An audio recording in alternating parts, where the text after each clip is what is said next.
Joining us now to help us try to make sense of all of this is Congressman Doug Collins, ranking member of the House Judiciary Committee and Republican candidate for Senate in the grand state of Georgia. Congressman, good to have you with us. We need a little translation, a little Capitol Hill interpretation from you.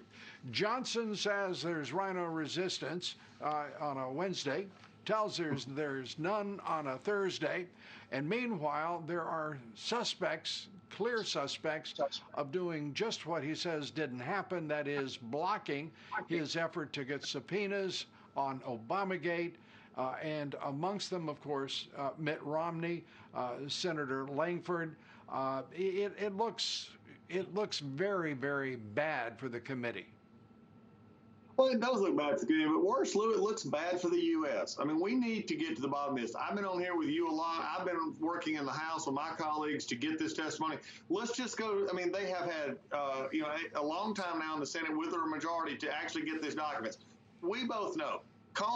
Jim Comey, McCabe, Strzok, Page, Brennan, Clapper, all these folks, you need to get them in. Get them on their in a deposition. Get them under oath so that you can ask the questions that need to be asked. The American people want to know. The Congress has been asking for this. We've been asking for this. We've been revealing this for a while. The new transcripts that Lindsey Graham put out, the transcripts that I put out last year, all show that there was wrongdoing. It's time to get to the bottom of it. No matter what the excuse is, let's get them under oath. Let's get this moving, because we're running out of time to actually let the American people show vividly what they did and the corruption they did at this president, who, by the way, had another great day today. They tried to stop this. Could you imagine what would have happened if they'd have stopped President Trump? We would not have had the big success that we had, and right now the world will be in a worse place, I believe. But we've got to get this information out, Lou. No more feet dragging on this.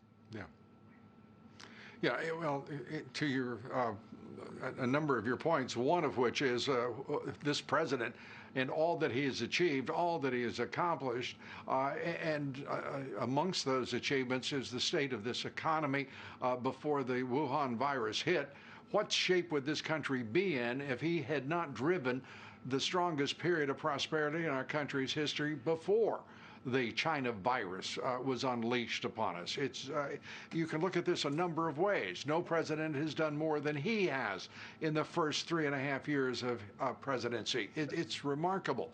But it's also remarkable that the Republican Party has creatures like Mitt Romney, who tried to block the subpoenas around Burisma, now are trying to block subpoenas. We know that Mitt Romney is amongst those trying to block Ron Johnson's Obamagate investigation.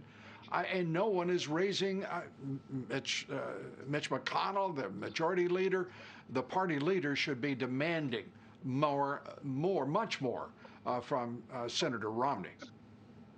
We've got to have people willing to stand up. I mean, look, for those of us who stood up for this president, for those of us who stood up for the last 18 months and fought the likes of Nadler, Schiff, and Pelosi, and Schumer, and Durbin, all these folks who wanted to take down this president, who tried to show that there was a corruption around every territory. My question is now, let's be honest with the American people. And if there's a Republican or anybody who wants to stand in the way of this investigation, then let them go to a camera and say why they don't want to know about the corruption of Hunter Biden and Joe Biden. Why don't they want to go and say, why don't they want to know about the corruption that we saw with Comey, Strzok, McCabe, and Page? Why would we not want to know more about what happened with General Flynn when he was unmasked, not just by almost everybody in the Obama administration senior leadership, but Joe Biden himself as vice president? Lou, it's time we show the world that we're serious about this, because people need to be held accountable for what they did. And if they don't, they'll think they can get away with it, and that's not right. Well, it's to see Senator Portman, Senator Langford, and Romney, trying to block this. By all appearances, we also have this. This statement from Senator Romney. If we could put this up about his idea of blocking Burisma investigations to begin with and subpoenas.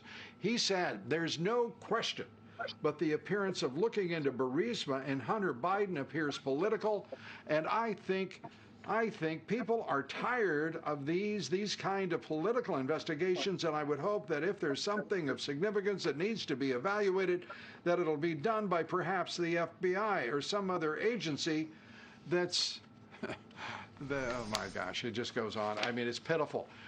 It is absolutely pitiful, and he knows what he's doing. And he also has friends and associates, at least one, who was on the board of Burisma, so he looks like he's conflicted and should have recused himself from any comment on it. Look, I have a question. If this appears political, but it's a wrong, and things were done wrong, and possible laws were broken, and things were circumvented, especially when it would be with Burisma or would it be with the investigation of the president, it's our duty to look into it. It's not about, should we not look into Jim Comey and McCabe and the rest of them because it was political that they wanted to take out the president? No, it was wrong. They signed affidavits to the FISA court. They admitted under oath that were full and accurate when they actually went and told others they knew that it wasn't accurate. In fact, we've also saw just in this past week where now we know that Christopher Wray, who I've called for to resign because he is in a position where they've not been honest with the Senate. The FBI is feet dragging. My question to anybody is, if it's political and it's wrong, you've got to go after right and wrong. Our country understands right and wrong. They understand what's going on, but you can't be afraid of being appearance when you're actually going for the truth. My question is, why aren't we going for the truth? Yeah, and if Senator Romney's so concerned about political statements and the appearance of being political, he should perhaps examine everything he's said and done concerning President Trump and his reactions to this president throughout. It has been acidic, petty, and purely political on his part. And did he notice that there was a sham special counsel, an absolute contrived coup attempt on the President of the United States seeking to overthrow him by the radical Dems and some rhinos, we might add? Congressman Doug Collins, always good to have you with us. Great to see you. Thanks so much.